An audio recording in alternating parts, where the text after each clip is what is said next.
Olá, seja muito bem-vindo ao programa Em Foco. Eu sou André de Azevedo e hoje nós vamos conversar sobre saúde, de modo específico pressão arterial, mais especificamente hipertensão. Para isso, a nossa convidada, professora Maristela de Azevedo Ribeiro, que coordena o curso de enfermagem da Unipar. Professora, muito obrigado pelo teu tempo, pela tua disponibilidade de trocar algumas ideias aqui. E semana passada, aliás, último dia 26 de abril, nós tivemos, parece que o Dia Nacional de Prevenção à Hipertensão. É uma data estipulada para que aconteça eventos no Brasil, para que as pessoas, profissionais de saúde, possam cuidar da questão da pressão. Isso faz mais ou menos quanto tempo nós temos isso, professora, no Brasil? Olha, nós estamos trabalhando já há alguns anos em relação à prevenção da hipertensão e nós, dentro da Unipar, acompanhamos as chamadas das campanhas, porque as campanhas nada mais são do que você fazer um trabalho direcionado, né? A hipertensão arterial ela é um objeto de prevenção o ano inteiro, lógico, mas nas campanhas a gente consegue trabalhar mitos e verdades e algumas chamadas pequenas, mas que gravam, né? Então, por exemplo, a gente fala assim, olha, sedentarismo é uma das causas de hipertensão. Então, nas chamadas das campanhas, a gente consegue trabalhar isso com mais presteza, consegue fazer com que o paciente, o cliente, o usuário do sistema consiga gravar mais, né? E a gente sabe hoje que, pelos dados da Sociedade Brasileira de Cardiologia, cerca de 30% da população brasileira é acometida de hipertensão arterial. 30%? Né? Cerca de 30% é a estimativa da Sociedade Brasileira.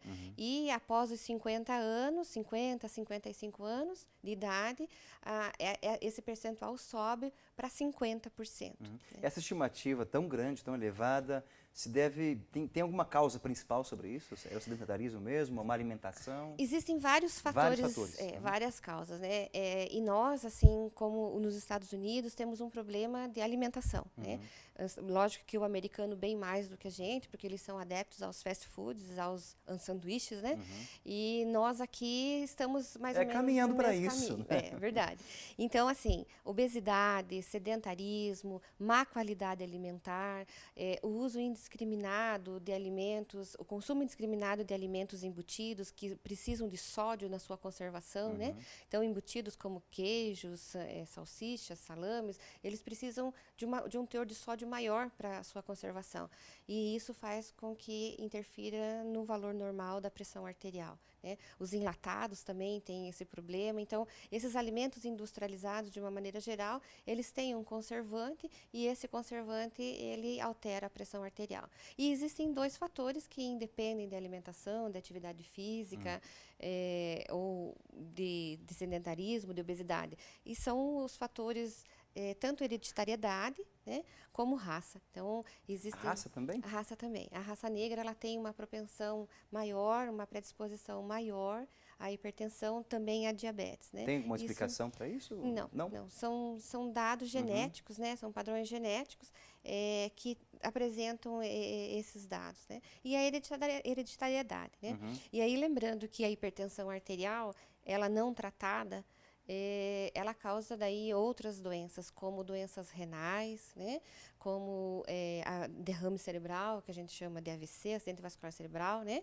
Infartos, então problemas cardiovasculares. Então, a hipertensão, ela não tratada, ela agrava outras patologias, resultados de outras doenças, como também causa outras doenças. Então, por isso a importância da gente trabalhar a questão preventiva, né? Porque a gente sabe, assim, que a prevenção, ela não desmerece a ação curativa, mas ela realmente é bem mais importante porque você consegue intervir antes que o paciente chegue a uma doença crônica e que precisa de internamento hospitalar. Né? Um abalo psicológico, professor, um nervosismo, uma situação inusitada, pode alterar a pressão também? Pode. Tanto existe aquela síndrome do jaleco branco, né? Quando o paciente... Desconheço, síndrome de jaleco branco? Quando você fala assim, olha, amanhã é dia de ir ao médico. Né? Isso se chama síndrome de jaleco branco. Síndrome de jaleco branco. Boa. Então, aquele dia de ir ao médico, algumas pessoas, por estresse, por situação emocional, né, acabam tendo a sua pressão arterial alterada porque vai fazer consulta. Né? Existe um mito, minha mãe dizia que quem procura acha. Né? Você já ouviu falar isso, né? Já. Então, e aí fica nessa situação, né? Quem procura acha, então pensa que vai ao médico para fazer uma consulta de prevenção ou mesmo um tratamento, mas tem medo de descobrir algo a mais e aí acaba ficando estressado, emocionalmente alterado. Mas isso não é somente questão de ir ao médico, uma viagem, um problema, uma situação que altere.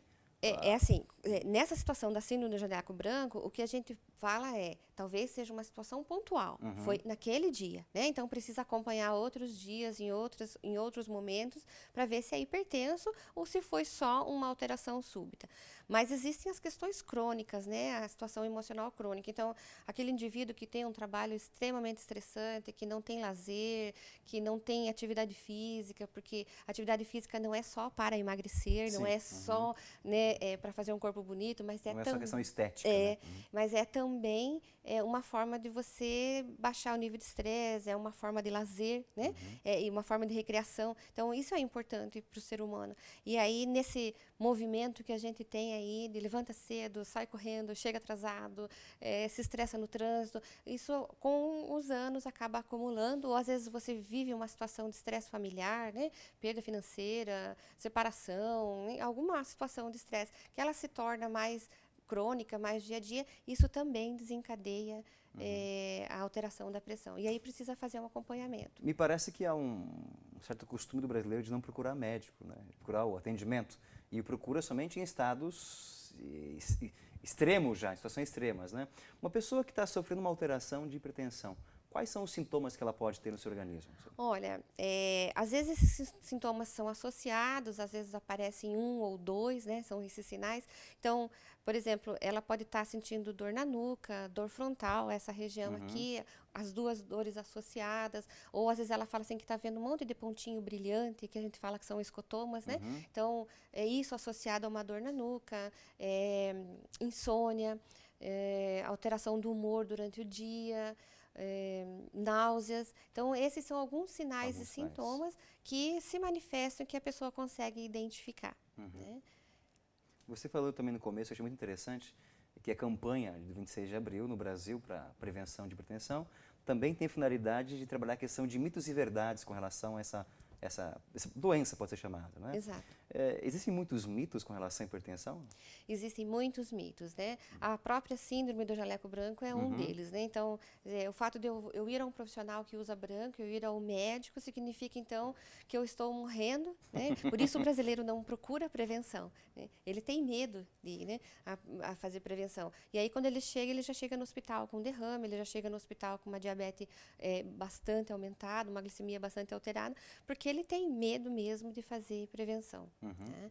E existem N mitos, existe aquela coisa, eu vou fazer bastante exercício físico para poder, quando for verificar minha pressão, ela estiver baixa. Ao contrário, ela vai estar mais alta. Né? Então, por isso que a gente pede, quando chega numa unidade de saúde para aferir a pressão, que a pessoa fique sentada pelo menos 10 a 30 minutos. Esteja em repouso. Né, que ela espere um pouco. E aí começa o mito de novo. Eles estão me deixando aqui esperando porque não querem atender agora, né? Ou porque está muito cheio. Não é verdade. Precisa manter um certo repouso de minutos para que possa fazer uma aferição mais próxima do ideal. Né? A questão climática influencia na pressão? Dizem que sim, né? Existem alguns trabalhos que falam que em relação ao frio, por você estar mais contraído, tua pressão arterial altera, né? Mas não é um dado muito significativo, né? E uma coisa importante para você ter um diagnóstico de hipertensão, primeiro, você precisa ter um controle periódico, de preferência sempre no mesmo horário, verificar sempre com o mesmo aparelho, porque de um aparelho para o outro dá uma pequena alteração. E fazer isso regular, né? E aí, após esse controle, procurar um profissional médico, né? Quem faz o diagnóstico de hipertensão é o profissional médico. Então, precisa ir para daí tirar essa situação, se eu estou ou não com a pressão alta, né? E aí, nos mitos, o teu vizinho vem e diz assim, olha, não precisa tomar o remédio, você toma um chá da folha tal, eu nem vou falar o nome da folha, porque senão depois aparece alguém tomando. Fazer isso. Né? E aí, você não precisa mais tomar o remédio. E a tua pressão sobe e sobe bastante, né? Lembrando que a pressão alta, ela é uma doença silenciosa, né? Nós estamos conversando hoje com a professora Maristela sobre hipertensão. Vamos para o nosso primeiro intervalo e voltamos já com algumas dicas de saúde.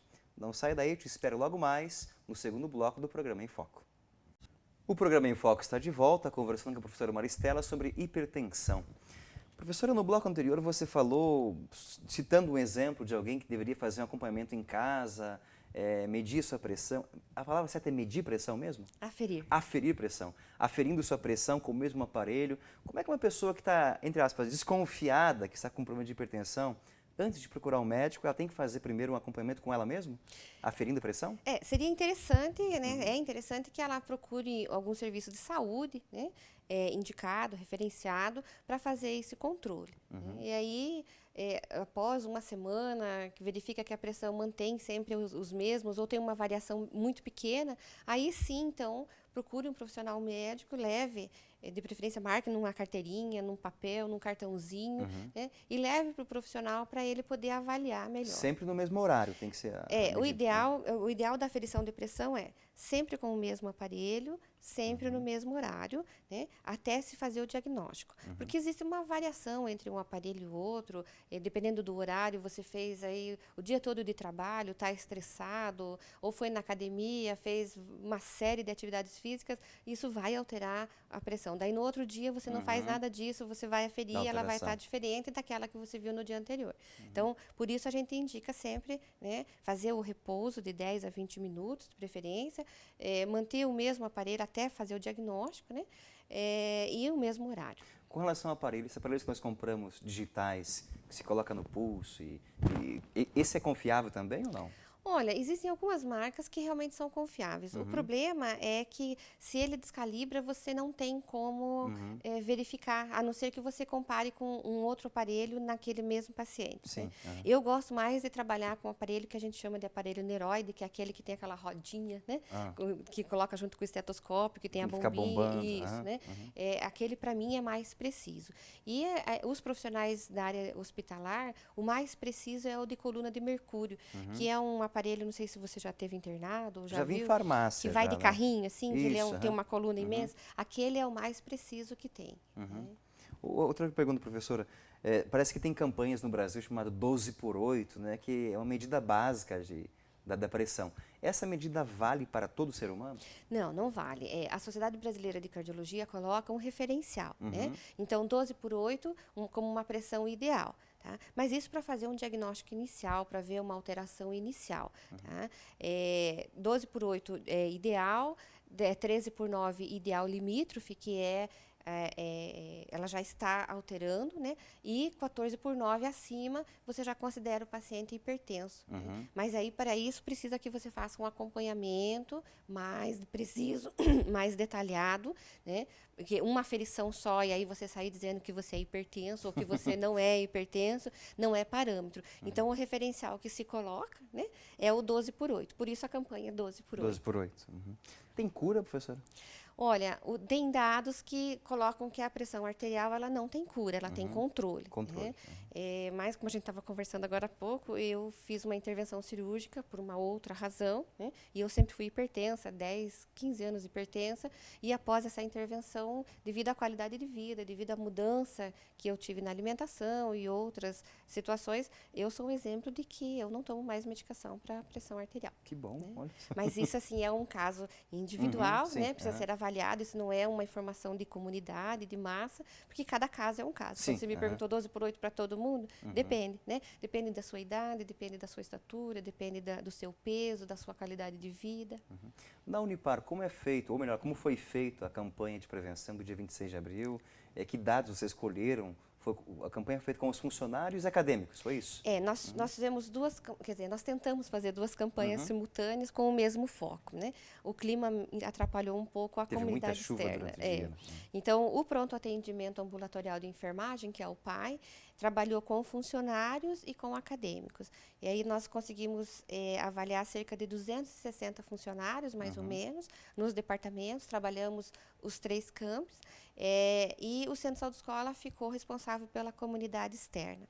Em razão da chuva, o Centro de Saúde Escola vai trabalhar essa semana, porque nós não podemos fazer, quando envolve comunidade externa, a gente precisa de um sol lindo, brilhando, maravilhoso, e foi o que não aconteceu conosco.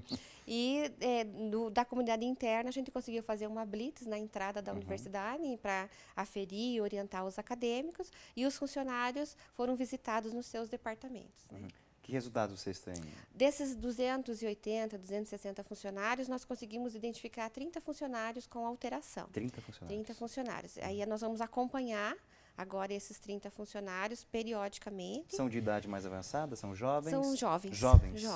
Né? E aí, para a gente, então, fazer um encaminhamento para um profissional nosso, médico, né? Para ver se é uma alteração em função do jaleco branco, né? Ou de alguma outra situação que estava vivendo naquele momento, ou se vai fazer um diagnóstico de hipertensão. E com relação à comunidade acadêmica, com os estudantes da Unipar, teve alguma tabulação de dados? Já? Nós ainda estamos tabulando. O que uhum. a gente observou é que a maioria deles não tem informação, a não ser os que são da área de saúde, mas não tem essa informação em relação à qualidade da alimentação, sedentarismo, obesidade.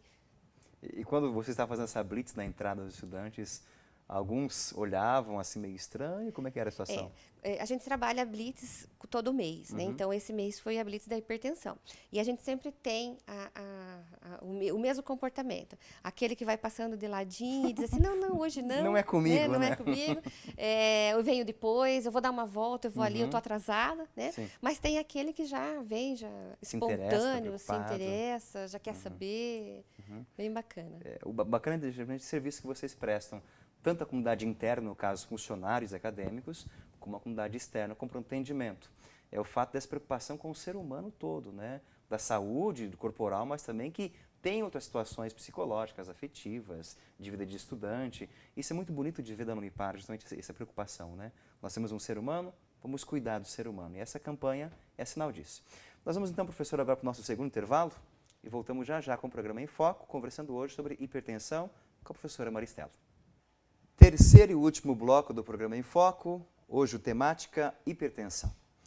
Professora Maristela, quais seriam as dicas práticas para alguém evitar essa problemática da hipertensão? Bom, a gente costuma listar pelo menos 10 dicas, né? Então vamos ver se a gente consegue aqui registrar as 10 dicas, que são dicas da Sociedade Brasileira de Cardiologia. Os 10 mandamentos. Exato, né? E assim, até eu indico, né, que as pessoas abram o site da Sociedade Brasileira e vejam lá algumas orientações que tem. É só digitar no Google Sociedade Brasileira de Medicina. De Cardiologia. Cardiologia, perdão. E aparecem as dicas para hipertensão. Aparecem as dicas, aparecem os programas, as ações preventivas. Mas a principal e a primeira dica é que a pessoa faça pelo menos um check-up anual, né? Então, que ela procure um profissional médico, pelo menos uma vez ao ano, com esse propósito, né? De fazer aí uma série de exames, inclusive aferição de pressão e outros exames que interferem nessa alteração da pressão arterial, como exames de colesterol, triglicéridos, até mesmo de glicemia, da diabetes, né? E outros, para que ela possa ter aí um controle anual e não tenha uma surpresa desagradável, né? Ou mesmo que não dê tempo de fazer uma intervenção, né? Uma outra dica é a alimentação, né? Então, procure comer mais frutas, verduras, legumes, não use saleiro, né? Use pouco sal. Não né? usar o saleiro. Não usar o saleiro. Essa é uma boa dica, bem prática, né? O saleiro em cima da mesa, ele é convidativo, né? Então, você olha e fala assim, nossa, está faltando sal aqui no meu alface, mais um pouquinho de sal no feijão, porque daí a cozinheira, a pessoa que cozinhou não colocou tanto sal, e aí você perde a medida do sal, né? Então, que não use o saleiro, essa é uma das dicas, que faça uma ingestão maior de verduras, frutas e legumes, de preferência coma 5 frutas no dia, né? A ingestão de água também é importante. Tem uma indicação de variação de consumo de água de no mínimo 2 litros até 3 litros de água ao dia. Isso ajuda bastante. E água, né? Água não é suco, não é refrigerante, né? Então é água de verdade. Diminua o sal na comida de uma forma geral, né? Pratique exercícios físicos, evite o corredor de final de semana.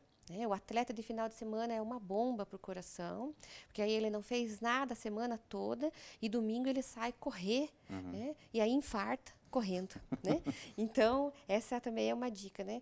Faça atividade física pelo menos, né? O ideal seria que fosse todos os dias, mas se você não pode, no mínimo 3 vezes na semana, e essas 3 vezes da semana que não ultrapassem 30 minutos, né? Lembrando que precisa ter aí uma avaliação física, uma orientação profissional, mas se você não tiver essa possibilidade, que pelo menos comece de uma forma gradativa, fazendo uma caminhada gostosa, uma caminhada amena, e não que você comece aí, ficou um ano sem fazer atividade, então hoje você vai correr 30 minutos na esteira. Obviamente que vai ter uma lesão, né? Muscular, física, e também não vai ter um bom resultado. Então, evite o sedentarismo, faça caminhadas aí no mínimo 3 vezes por semana de 30 minutos. A questão do saleiro que eu falei, a questão dos alimentos. Evite alimentos que contêm conservantes, né? Então, a gente sempre coloca assim para o paciente. Tudo que está empacotadinho, industrializado, enlatado, industrializado, ele tem um conservante para poder manter esse alimento, para que ele não desenvolva micro-organismo, né? Então, os laticínios, os embutidos, os salames, as salsichas... tudo que é bom, né, professor? Tudo Gostoso. Que é bom, gostoso, né? Tem que tomar cuidado. Tem que tomar cuidado, né? Um cuidado importante com as azeitonas, que são extremamente salgadas, né? E evitar, ou pelo menos diminuir, ou escolher um dia da semana, né? O que a gente sempre coloca é assim, você não precisa ser drástico, né? Então, daqui para frente eu não vou mais comer nada que tenha conservante, não vou mais comer o queijo que eu gosto tanto. Não precisa ser drástico, né? É igual com o paciente diabético, não precisa ser drástico, né? Mas escolha um dia da semana, e aquele dia normalmente é o domingo, que você reúne a família, os amigos, né?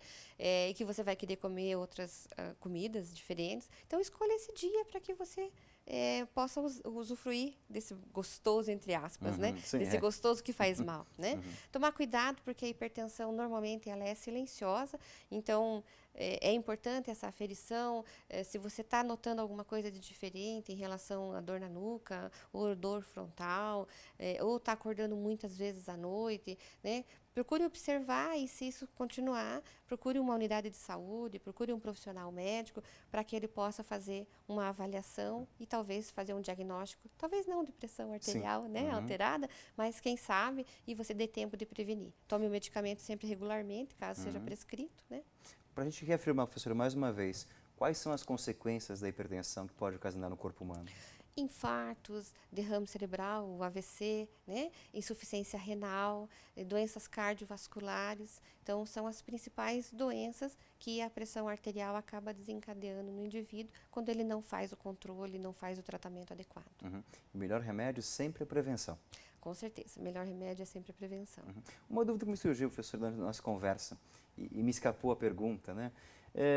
A questão de altitude da cidade onde a pessoa mora, isso influencia ou não? Existem alguns casos que relatam que interfere sim, né? Mas você medicado não há problema. Não há problema algum nesse sentido, né? Não há nenhum problema.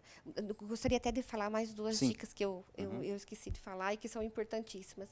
Cigarro, né? Então, as drogas lícitas e álcool, né? Bebida alcoólica e fumo é, assim, um causador de pressão arterial muito sério, muito grave. Além de outras doenças. Né? Mas ele interfere bastante na pressão arterial. Professora, muito obrigado pelo teu tempo. Gostaria que você deixasse para a gente, neste momento ainda de campanha de prevenção da hipertensão, que a Unipar está continuando com pronto atendimento à comunidade, uma última mensagem para a gente, para quem está em casa possa dizer, olha, realmente eu tenho que ir lá buscar uma orientação, aferir minha pressão, fazer uma análise, um diagnóstico, né? Pode deixar esses minutinhos finais para a senhora. Bom, a minha dica é, se ame, né? Levante pela manhã, se olhe no espelho, diga, eu me amo, eu gosto de mim e por isso eu me cuido. Né? E para eu me cuidar, eu preciso fazer avaliações, eu preciso comer bem, eu preciso estar bem para trabalhar e estar bem para cuidar da minha família. Como diz o Peninha na sua música, né? Quando a gente ama, é claro que a gente cuida. É verdade. Essa é a grande dica. Professora, muito obrigado pela sua sabedoria, pela sua partilha e suas orientações. A você em casa, muito obrigado pela sua audiência. Um forte abraço. Até o próximo programa. Tchau, tchau.